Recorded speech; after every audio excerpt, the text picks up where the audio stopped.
Hey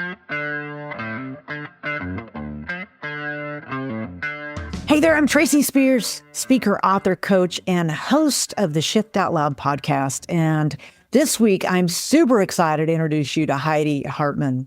I'm going to give you her bio, and then I'm going to tell you a little bit more that doesn't show up on the bio about Heidi. But after 2 decades in corporate leadership and HR, Heidi ventured out to pursue her greater purpose, building better leaders and businesses from the inside out.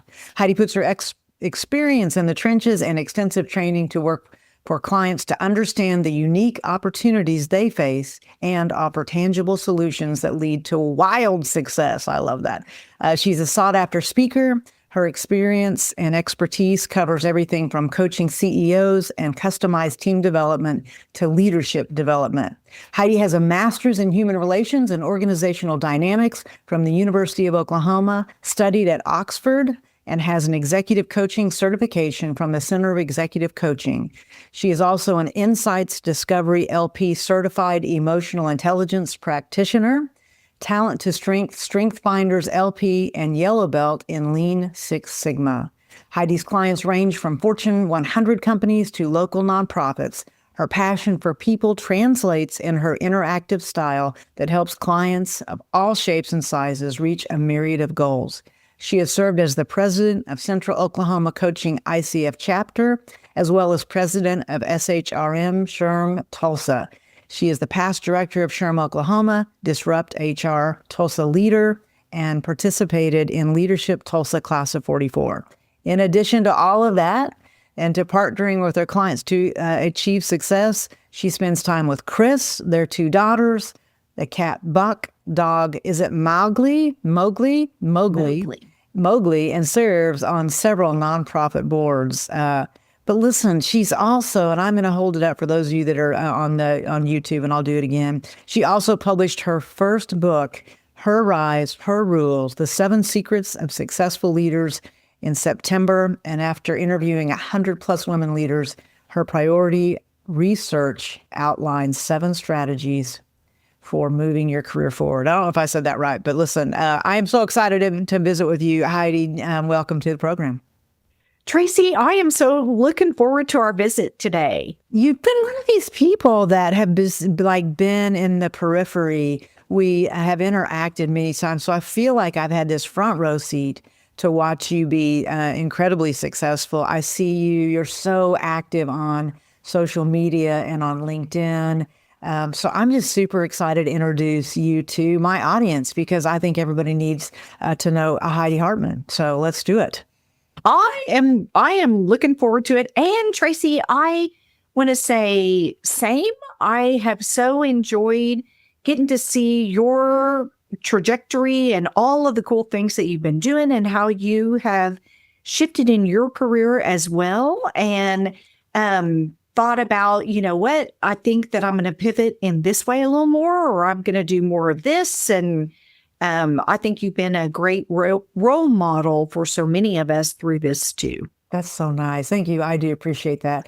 Aren't you glad that we live in a community of a bunch of wicked smart women that just cheer each other on? I mean, yes, we really do. I mean, like Tulsa, people will say, you know, most of the people on your podcast, or a lot of them are in Tulsa. I go, I know, it's just, there is something about this city, but it's the women, it's the people in our community. There's very few times I've ever felt like somebody wasn't like really pulling for all of us to do really good work. So and you've always been one of those people for me, and I appreciate that.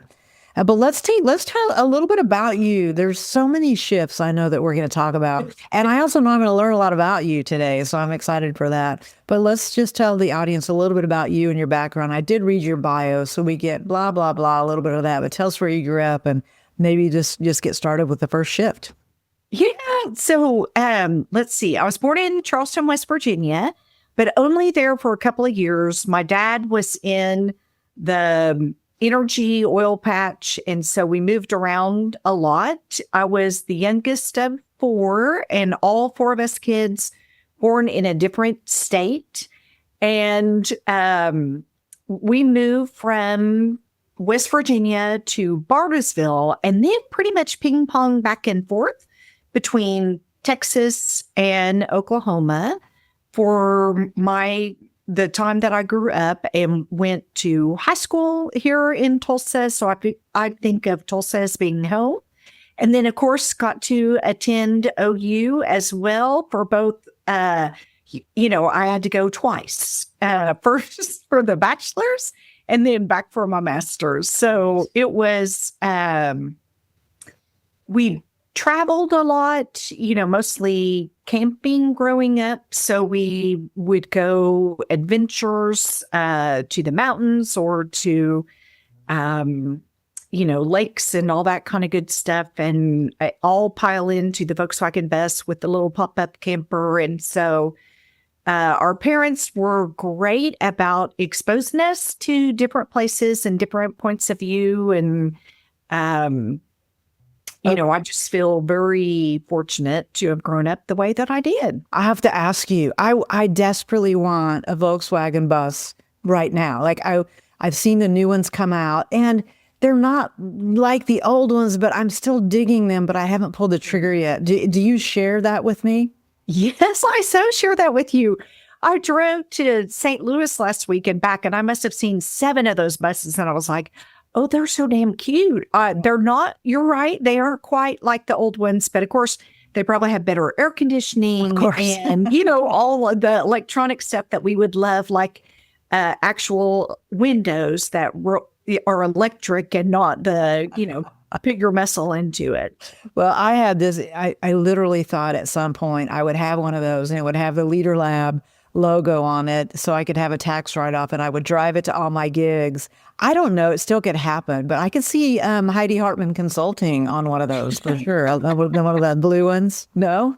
Yes, and we could just park next to each other. I think that would be such fun. I like it. Do you still camp? So like you did that as a kid, or is that a been there, done that, or do you still have a passion for it?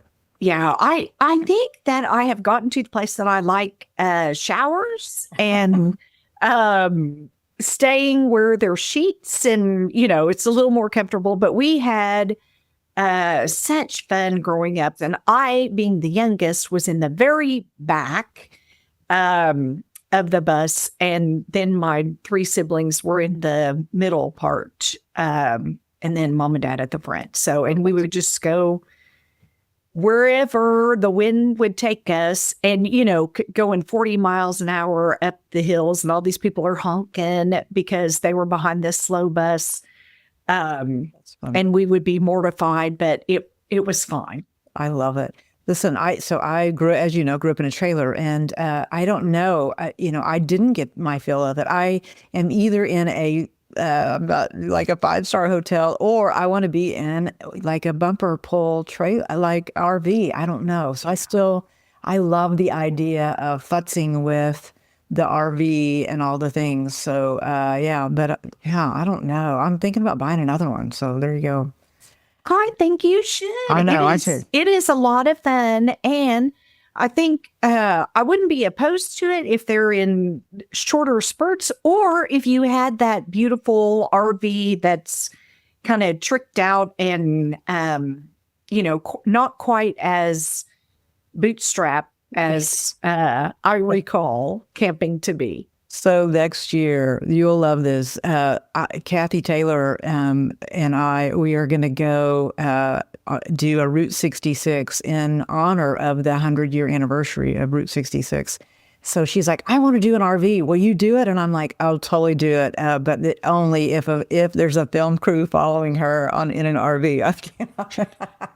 She's so adventurous, though. I think she will love it. Let's back to you. So, okay. So you end up at the University of Oklahoma, and when you go to the University of Oklahoma, like, was that the dream that you would always be a Sooner, or what made you choose OU? Yeah, not necessarily. I was not just pulled to be a Sooner. Smaller schools are probably a better fit for me. I'm never been, just like a barn burner in school. It was, it's probably middle C's, sub D, some B's kind of student. Every once in a while I'd get an A. But there was a smaller school in West Texas that I was looking at, and they were concerned because I was so politically involved that I wouldn't pay attention in school. I knew immediately when you said your grades, I was like, this is because you weren't interested. That, like, I share this. Yeah, this was like, if it's not interesting, I'm not doing it. Is that true? Oh, it is true. And I had some, I've never been diagnosed, but I think I have some learning disabilities where I invert letters and numbers. And I didn't read when I was young because I didn't realize it, but it was harder for me. And now I'm a voracious reader, but I had to train myself to be able to do that. But it was funny, Tracy, when I went back for my master's, I was in a place where I could focus and I got all A's, right? So it was, part of it was, just that growth piece, I think, for me, but, and figuring out how to navigate. But I just got interested in so many things, and school wasn't at the top of my list. And I'm with you. I just didn't have the interest. Like now I would crush that. I would be like, oh, that would be so exciting. And yeah, but at 18, that's a big ask, I think. Right. I think so too. And I think, one of our daughters took not really a gap year, but she went to TCC. And that was the right move for her. Our other daughter was like, pedal to the metal, the higher level, all classes, and got into every school she applied to and ended up at OU because Chris and I said, we'll pay for you an in-state tuition to go anywhere you want, but you're going to have to figure out the rest. And she was like, ooh, I could graduate with no debt. So she decided to do OU, but super smart. Yeah, that's a big deal. And so, but let's talk about like the first shift out of college then. So do you go in knowing what you want to do? Do you have this kind of all played out, or have you taken a few different turns? Tell us about that. Yeah. So it has been a super circuitous route for me. When I graduated bachelor's I had a double major in English history and political science. And my goal and wish was to live in DC and work in that political climate in some way. And I had done an internship in DC, and it was pretty fabulous. I met some great people from all over the U.S. And then when I graduated, the political climate shifted, and all of those contacts that I had were gone. And I thought, oh, crap wagon, what am I going to do? So I had to get a job, and just kind of fell into retail and did that for about 10 years. Retail hell is what it ended up being, because, you'd be working 70, 80 hours a week. Sure. I managed to staff at 30. It was, learned a ton and had a lot of fun. Where were you? What was the store? So I started at the Gap here in Tulsa and worked a couple of different of their locations. Caught the assistant manager stealing, and just when the books weren't looking right. So I reported that to my manager, and in swooped the corporate, security folks, which are super serious, and they interview everybody. And we were told, we were basically asked to work off the clock. We were told the drawer had to balance every night, no matter what. So I'd take money out of my pocket and put it in the drawer. And then if there was a little extra, I put it in the drawer at the store. And they, asked me when they interviewed me, well, did you ever take money? And I said, well, there's this great sandwich shop that had these little chocolate chip chipper cookies right outside. And I said, I was short a few times, and I may have borrowed 50 cents or something, but I didn't stand, and they fired me, Tracy. They fired me. And I was like, what the what? I have been busting my ass off the clock. And, these are probably many that I had put in there, and you're firing me for that. And wow. So, were you devastated? Yes, I was. And I was so indignant. And that was I went home, and my dad said, well, who told you that the world was fair?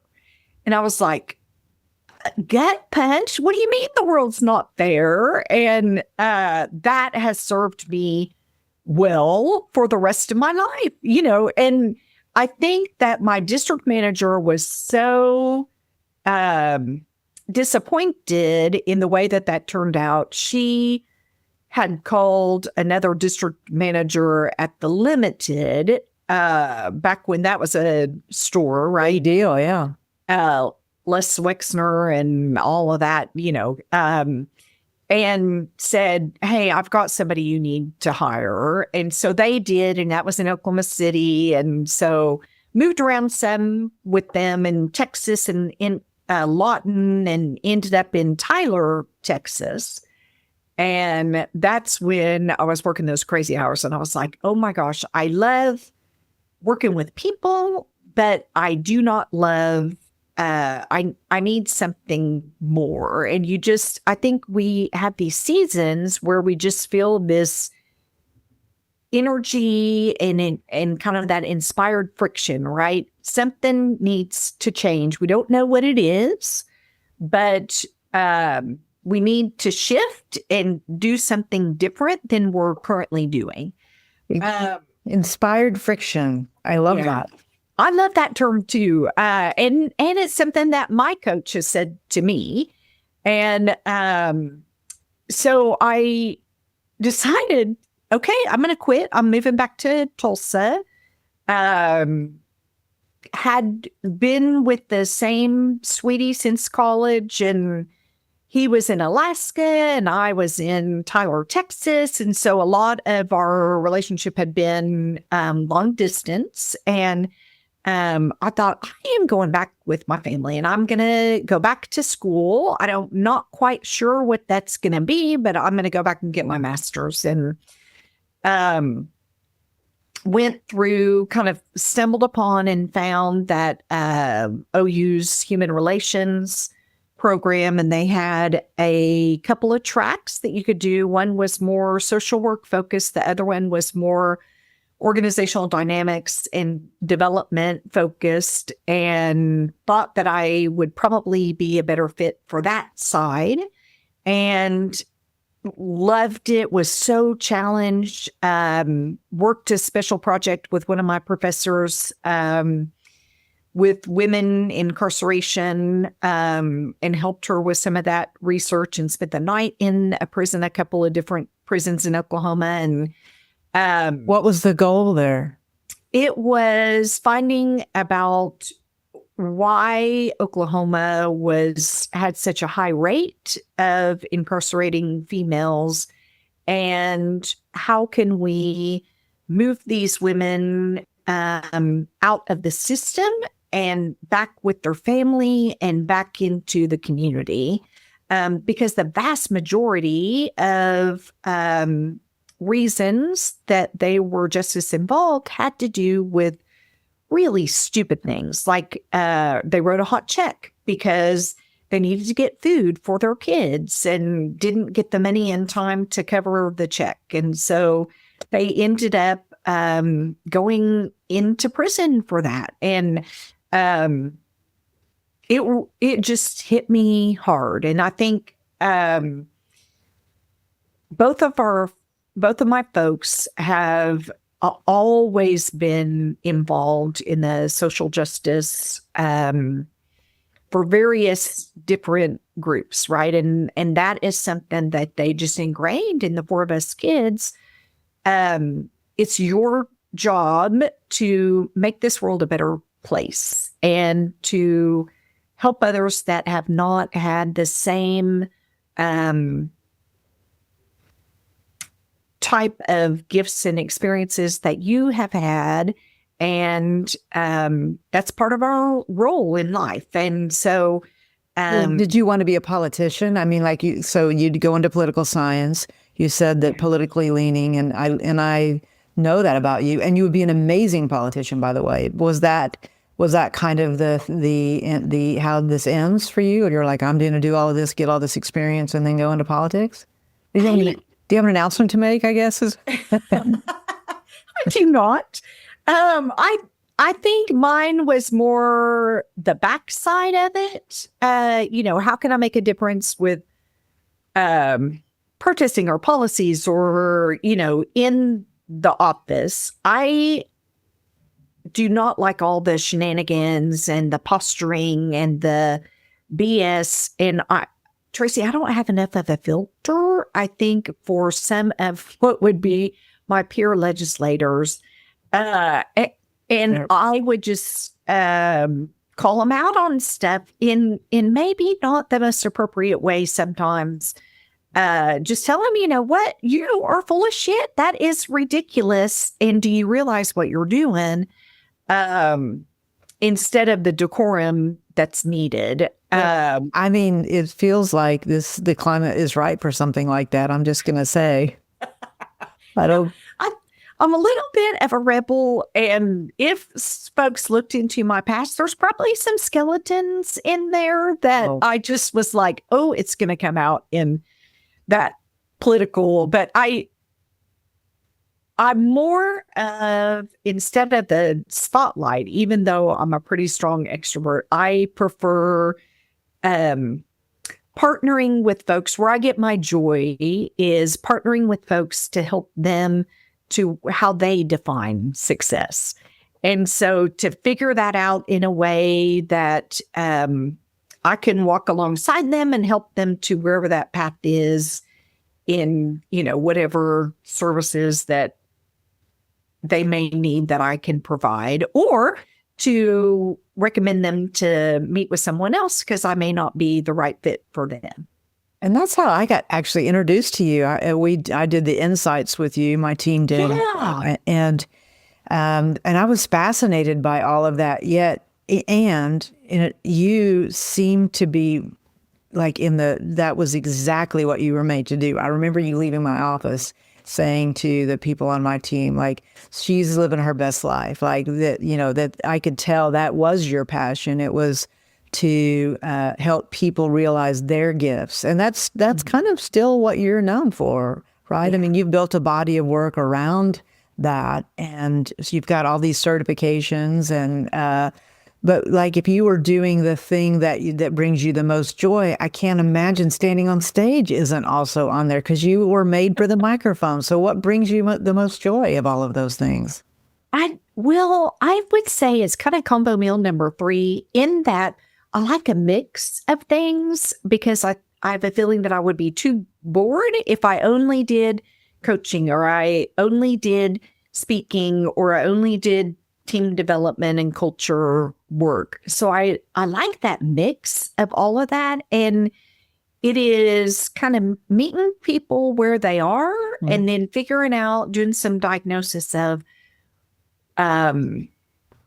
where are they? Where do they want to go? And then how do we figure out what are the next steps that will help you get there, and to detach from what society says this is what success is, to really defining it yourself and thinking about what does this mean for me? Is it more flexibility? Is it more money? Is it to get this degree, or is the degree something that you think you need to be able to play bigger, right? And maybe you don't. Maybe you just need to start and not put that barrier in front of yourself. And if you want to, I do have the alphabet soup of certifications, but it comes more from that love of learning and just like, ooh, this is cool. I want to know more about this. And here's someone who's an expert. Let me learn from them. Well, you just described your book. Everything you just said is in this book, Her Rise, Her Rules. I loved the book. Of course, you knew I would. What you described just then was my experience of the book was. What are your core values, and what are the things that you're good at? Let's talk a little bit about the book. Like the book, when I heard the title, I was like, I wasn't exactly sure what it meant. So I want to hear about how you landed on that title. But as you just described it, it's the perfectly named book because that's exactly what you were attempting to do. So what made you write the book? So let's talk about that shift if you're ready to. Let's talk about the title, the process of writing it, and kind of, make sure people know how to buy it. So tell me a little bit more about that. So, Tracy, you and I spoke, gosh, it was probably 6 years ago. It was a while ago. And you were one of the folks that I got to interview for this book. And I had such a freaking blast just talking to all these amazing women and to hear their story and about their journey and where they started and where they are now and what were some of the obstacles that they faced and barriers and how did they, like water, move around that, and to really think about who are those women that are successful in spite of the barriers that they have faced, and what are some lessons that we can learn from them. And it ended up just being 7, right? And pulling all of that together and, each interview, well, you need to talk to this person and this person, or let me connect you with this fabulous woman that you need to know. And so I, initially started, it's like throwing a rock into a pond, right? Your initial circles are here and then they get bigger and bigger and bigger. And so I met women in Maine and Alaska and Hawaii and DC, and I mean, just all across the United States. And I did stay within the United States for my interview process, and just had such fascinating talks. And all of these women, like you, were so generous with their time and had, notes and information just like this thick. And so went through all of that, and I wasn't sure what I wanted to do with the book and how I might form it. And it just all kind of came together. And I also pulled in women that I have had the honor of coaching throughout I have 30 years now, 20 of it in corporate, and then some of it outside of that, the last 15 years of my own. And so just all of those just came together and meshed with, a lot of work too, and pouring through all of that and thinking about, okay, where do I want this? Or does this belong in this book or not? And it took about 5 years, which is way longer. I think my editor was ready. I was like on the special bus, right? He was ready to boot me out. But part of that, 2 years, I just stopped. It was during the COVID time and I was not in a creative space. And it's the right time now, right? And so I'm very excited about the book. It just launched the end of September, and who knows what's ahead. I've already started on a second book. Hopefully it will not take 5 years, with some things that I'm interested in that I think further dives into some of the areas. And it was about agency, right?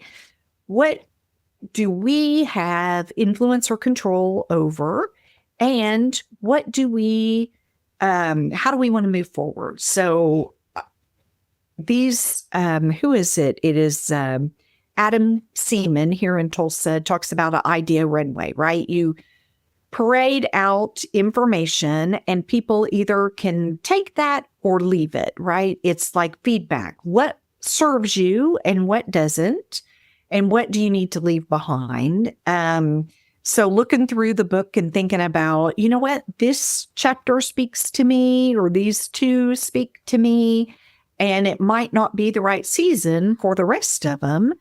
So you take what works for you and you leave the rest, but it is about what are the key things that you have agency and control over for your career, and thinking about what are those levers and what can I focus on? You think about shifts, and I think about a semi truck has there's some that have 18 gears. And what are the shifts that you need to make at this time that is going to serve you in where your goals are? So tell me about the title. So the title came from conversations with some of the women that I had interviewed about, you just kind of make up your own rules. And I think her, Anna, mentioned I was at a book retreat with she and Kelly Bonali, and we were playing around with different titles, and that one just kind of came up, and I was like, that is it. And it was available, and it just kind of encompassed everything around the book. Kelly, I think, is responsible for Shift Out Loud. I think she's good at naming things. Anna, they workshopped that a bit. So I love it when other people can see something that, because it's hard when when you're the one in a creative bubble.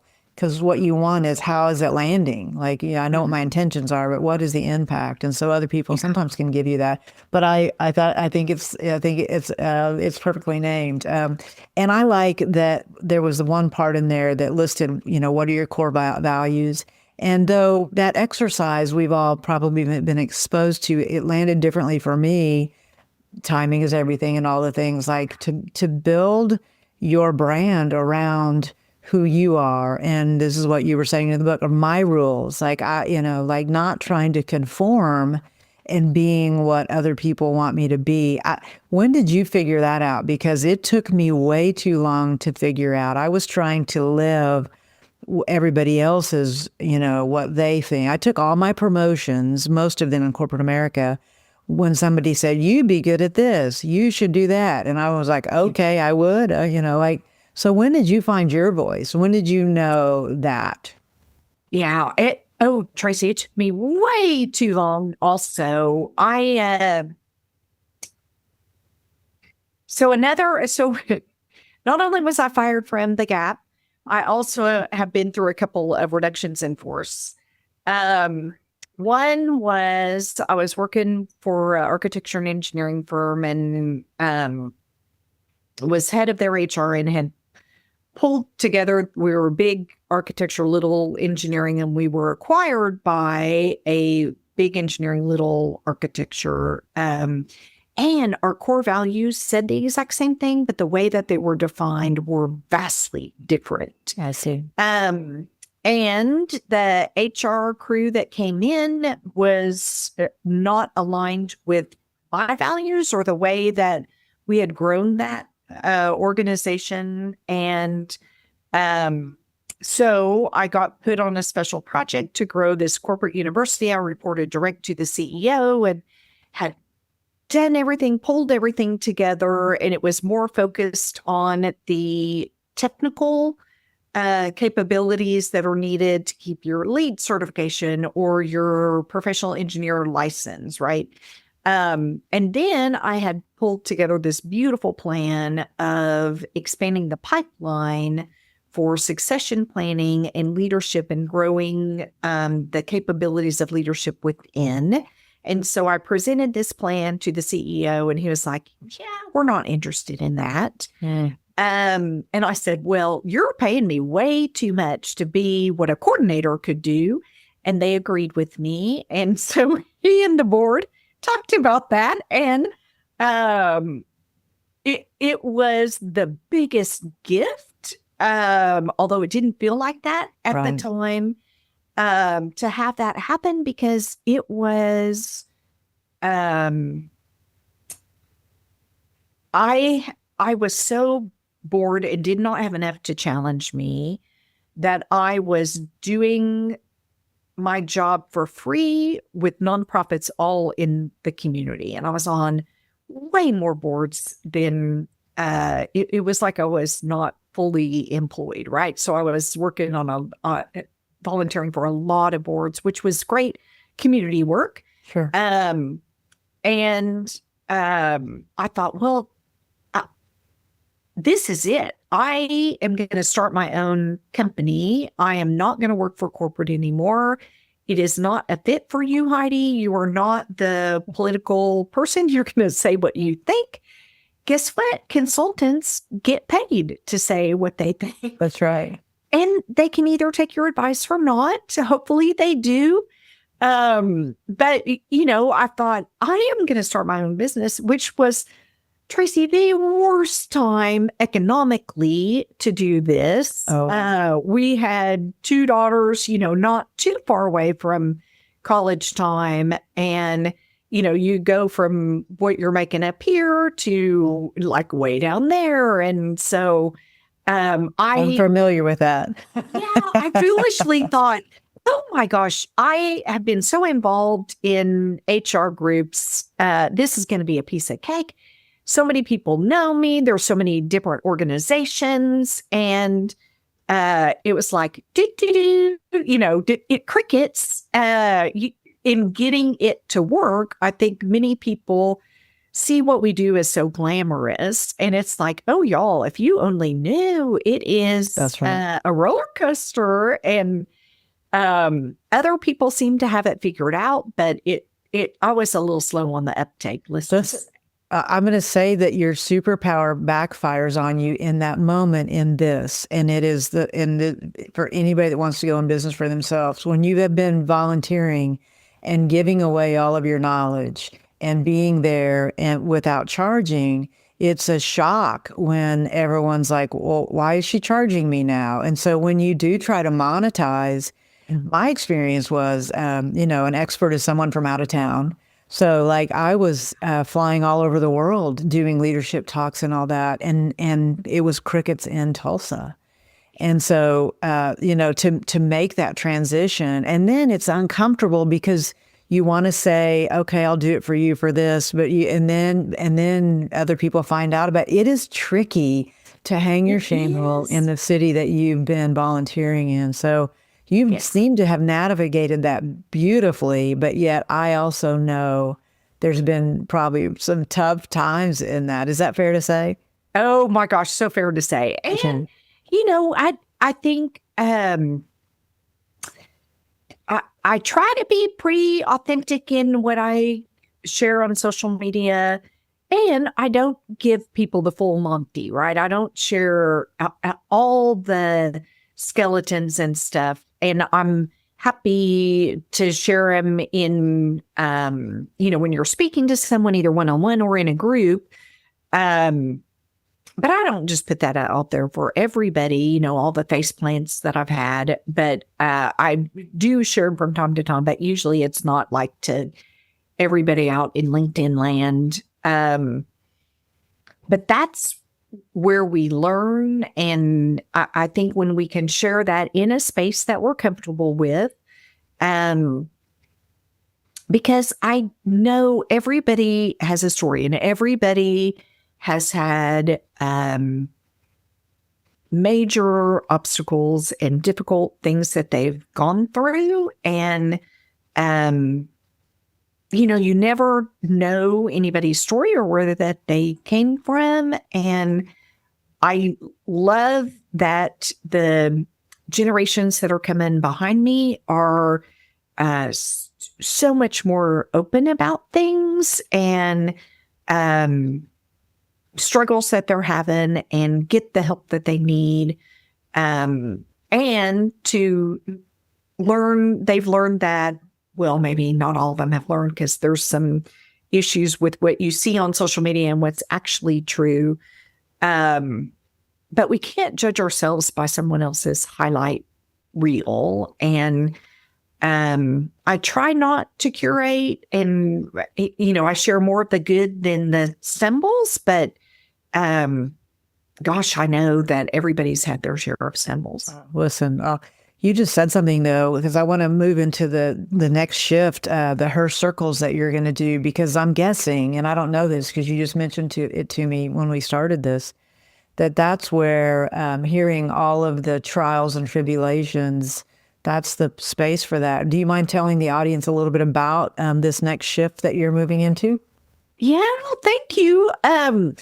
I am super excited. So I've always had this energy around working with women, right? And I get a lot of feedback about in the clients that I get to work with that I am good about creating a space, a container where people are comfortable bringing their authentic self and sharing information at whatever level they're comfortable sharing. And I want to build this community of women leaders that are here to support each other and lift each other up. And, the Madeleine Albright quote of "there's a special place in hell for women who don't help other women." I believe that in my heart. 100%. And so I'm creating this community, and we're kicking off the inaugural Her Circle in January 2026. Right. And it's going to run for 5 months, and it's going to follow some of the themes of the book, but really focusing on that impact and getting grounded in what's really important to you, thinking about our influence and our voice and our visibility and how that helps us in our organizations, whether they be nonprofits, whether they be for-profits, and having a safe community to do that. So I've got some great structure around what we're going to go through and exercises that will help you figure some of that stuff out for yourself, and with the support of the rest of the group. And our initial group is going to be a mix of emerging leaders as well as folks that are more seasoned. And then we're probably, we'll see how it goes. We may, the plan is currently to split that into 2 tracks after that. And then it will just be evergreen, and people can come in or leave based on where they are and what their needs are at that point. And so we won't have everything figured out in this first session. We've got some great information to share, and I want feedback from these women that will go through it to say, oh gosh, you know what? Let's move this further up or this further back, or Heidi, if we could do a focus on this. So there will be intermittent coaching in between. There's going to be an assessment. There's going to end debrief, and then there's going to be some pop-up training in between. So Nice. say if someone says, or I get several folks that say, you know what, I'm having a hard time with saying no, we're going to have a pop-up training around that to best serve this group. Nice. Listen, I think anytime you can get in the room with other wicked smart women, it's a good spend of time and money. Yeah. So I'm glad you're doing that. I listen, the fact that, there's so many people that are right now trying to kind of figure out what's next, or, and that you're giving them a space to do that. How can, if they want to sign up or they want to find out more, how do they find you, Heidi? So I'm on my website, which is hhartmanconsulting.com. There's information about her circles as well as where to get the book. And then if you just want to message me directly, I'm happy to visit with you and fix you up. And there's application and an intake form. We want to make sure that it's the right fit for the individual as well as for pulling this group together. What is your email address? So email address is just Heidi at hartmanconsulting.com. So HHARTMAN. Nice. Well, we'll make sure and put that in the show notes as well. And listen, I just, I just looked at the clock. I can't believe that the time has passed. But I want to make sure that if that they're following you on LinkedIn as well. So Heidi Hartman on LinkedIn. You do such a nice job curating your posts. So you've spent a lot of time on your social media. So well done. I love watching your videos. And Tracy, can I just say, I am so excited about your book coming out and have so enjoyed listening to your podcast as well. So nice. Thank you. Well, listen, I appreciate you cheering me on. I'm happy that I get to cheer you on, and we'll do it again soon. So thank you for making the time today. I appreciate your time. Thank you so much. I've enjoyed it.